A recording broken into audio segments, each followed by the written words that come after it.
Dear student अस्सलाम वालेकुम students, आज हम करने वाले मैथ 301 एंड 201 लेक्चर नंबर 1 है, इंट्रोडक्शन है। मैथ 301 एंड 201 कैलकुलस 2 के रिलेटेड है, तो स्टार्ट करते हैं इंट्रोडक्शन इसका। Calculus is a mathematical tool use to analyse change in physical quantities. Calculus क्या है? कैलकुलस इज़ मैथमेटिकल टूल है, मीन के कैलकुलस हमारे पास एक मैथमेटिकल टूल है जो फिजिकल क्वांटिटीज़ में तब्दीली को एनालाइज करने के लिए इस्तेमाल किया जाता है। Calculus is also mathematics of motion and change. Calculus is also mathematics of motion and change है। Okay, differential calculus deal with the problem of finding. Differential calculus problem को फाइंड करने के लिए हम इस्तेमाल करते हैं। Rates of change and slope of curve, slope of curve and rate of change, velocity and acceleration of moving body, varying angle that give Canon their maximum range, the time when planets would be closest together or furthest apart।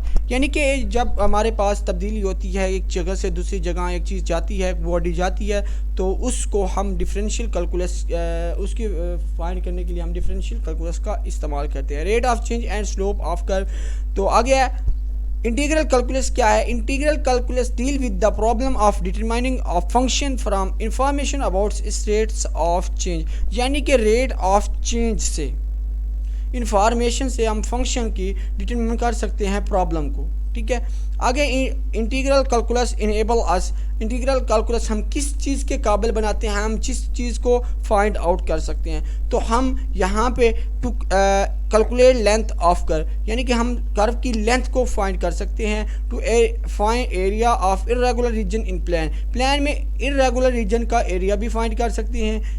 Number 3 है to find volume and masses of arbitrary solids. And 4 है to calculate the further location of a body from its present position and knowledge of the force acting on it।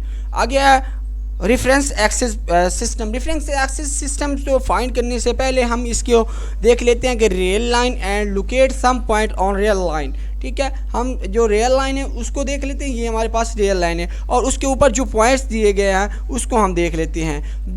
हमेशा याद रखें जो points real line के ऊपर जो consist कर रहे होते हैं both rational and irrational number होते हैं। ये हमेशा रैशनल और इरेशनल होते हैं, ये एमसीक्यूज में भी पूछा जा सकते हैं। उसके बाद है set of real number as a union of rational and irrational number.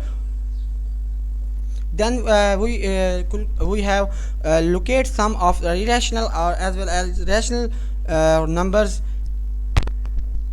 and also note that there are finite real numbers between every two real numbers। Okay, हम इस लाइन से, हम इस फिगर से हम यहाँ पे इसकी जो पोजीशन है, लोकेशन है, उसको फाइंड कर सकते हैं।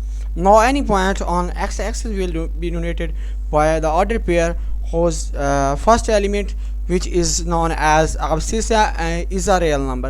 यानी कि जो एक्स एक्सिस पे जो पहला पॉइंट है, एक ही पॉइंट दिया है, उसका जो ऑर्डर पेयर है, फर्स्ट ऑर्डर पेयर का फर्स्ट एलिमेंट से है, उसको हम एब्सिसा कहते हैं, और abscissa is a real number.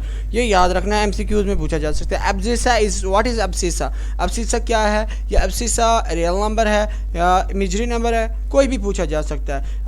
Abscissa is a real number and other elements of order pair which is also known as ordinate। Second element जो हमारा है ऑर्डर पेयर का एक्स एक्सिस पे, उसको हम ऑर्डिनेट कहते हैं, उसकी जो वैल्यू है वो 0 है। ठीक है, यहाँ पे सिंपल यही बताया गया है कि ये जो लाइंस है इसको हम 4 पॉइंट्स 4 ऑर्डर में कन्वर्ट करते हैं लाइंस में, तो 4 रीजन में। तो 4 रीजन में जब इसको कन्वर्ट करते हैं तो जो पॉजिटिव रियल नंबर होते हैं at the right side of region होते हैं, एंड नेगेटिव रियल नंबर जो होते हैं वो लेफ़्ट साइड होते हैं in case of x axis. And similarly इसी तरह वाई एक्सिस में जो अपर साइड पे होते हैं उसको हम पॉजिटिव रियल नंबर कहते हैं, और जो लोअर साइड पे होते हैं उसको हम नेगेटिव रियल नंबर कहते हैं। ये देखिए, इसको हम जो एक्स एक्सिस पे राइट साइड पे हैं इसको हम पॉजिटिव कहते हैं, और यहाँ पे जो वाई एक्सिस की जो साइड पे हैं इसको भी हम पॉजिटिव रियल नंबर कहेंगे। यहाँ पे जो लेफ़्ट साइड पे हैं और एक्स एक्सिस की और वाई एक्सिस की जहाँ पे लेफ़्ट साइड में, इसको नेगेटिव कहते हैं। ये 4 क्वाड्रेंट हमें दिए गए हैं, यानी कि एक लाइन को हमने 4 क्वाड्रेंट में चेंज किया है। आगे लोकेशन ऑफ अ पॉइंट, एक पॉइंट की लोकेशन हम किस तरह फाइंड कर सकते हैं? तो इसको हमें ये देखें, हमें एक पॉइंट लिया है ए, यहाँ यहाँ पे पी पॉइंट लिया गया है, ए एंड बी के दरमियान जो एक पॉइंट लिया गया है, इसका जो रीजन बन रहा था वो यहाँ पे बन रहा था, तो उस पॉइंट को हम पी से डिनोट करते हैं।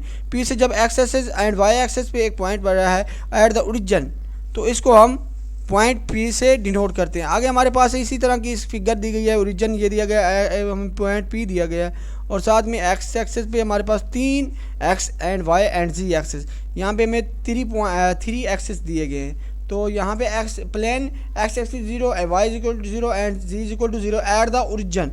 इसको ओरिजिन पे हमारे पास जो एक्स एक्सिस है वो भी 0 है, वाई एक्सिस वो भी 0 एंड जी एक्सिस वो भी 0 है। ये 8 ऑक्टेंट दिए गए हैं depending on the sign of coordinate of a point. ये पॉइंट के कोऑर्डिनेट के साइन पे डिपेंड कर रहे होते हैं। कैसे? ये जो हमारा फर्स्ट ऑक्टेंट है उसमें तीनों हमारे पास x axis, y axis and ji axis वो पॉजिटिव होते हैं। आगे हमारे पास है सेकंड कोऑर्डिनेट है, सेकंड ऑक्टेंट है, तो उसमें हमारे पास एक्स एक्सिस नेगेटिव होता है, वाई एंड जी पॉजिटिव होता है। यहाँ पे भी थर्ड में हमारे पास x y negative and z positive. Fourth में हमारे पास होता है x axis positive, y axis negative and ji axis positive. Fifth में हमारे पास होता है x axis, y axis positive and negative z axis होता है। यानी कि हमारे पास 6 है। यहाँ पे हमारे पास जो X axis and ji axis है वो नेगेटिव है एंड वाई एक्सिस पॉजिटिव है। तो 7 में हमारे पास तीनों भी नेगेटिव होते हैं, और 8 में हमारे पास एक्स एक्सिस पॉजिटिव होता है, वाई एक्सिस और जी एक्सिस नेगेटिव होते हैं। ठीक है, आगे हमारे पास है इसी तरह कंसेप्ट ऑफ फंक्शन। फंक्शन का कंसेप्ट आपने याद रखना है। फंक्शन क्या होता है?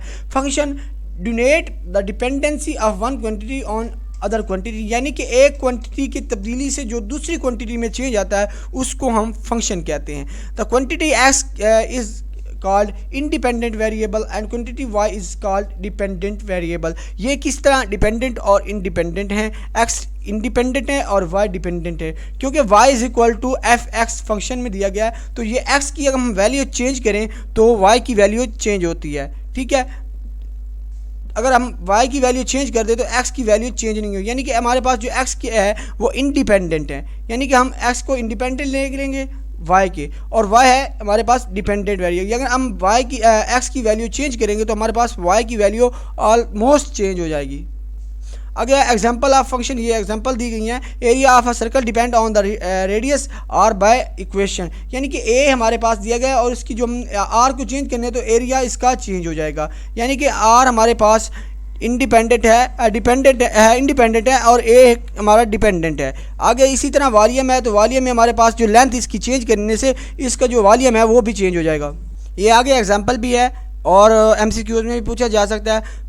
Function of several variable, many function depend on more than one independent variable, यानी कि हमारे पास कौन सी एग्जांपल है जो एक से ज़्यादा इंडिपेंडेंट वेरिएबल पर मुश्तमिल होती है। तो उसको देख लेते हैं। हमारे पास area of rectangle depend on the length and width by equation. ये इक्वेशन हमारे पास दी गई है एरिया की, जो डिपेंड कर रही होती है लेंथ और विड्थ पर। अगर लेंथ या विड्थ चेंज हो रही हो तो एरिया इसका चेंज हो, यानी कि जो हमारे पास लेंथ एंड विड्थ है वो इंडिपेंडेंट है एरिया के।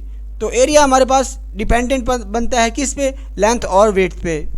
आगे वॉल्यूम है, वॉल्यूम में हाइट, लेंथ एंड विड्थ अगर इसकी चेंज हो रही है तो हमारे पास वॉल्यूम का चेंज हो रहा होगा।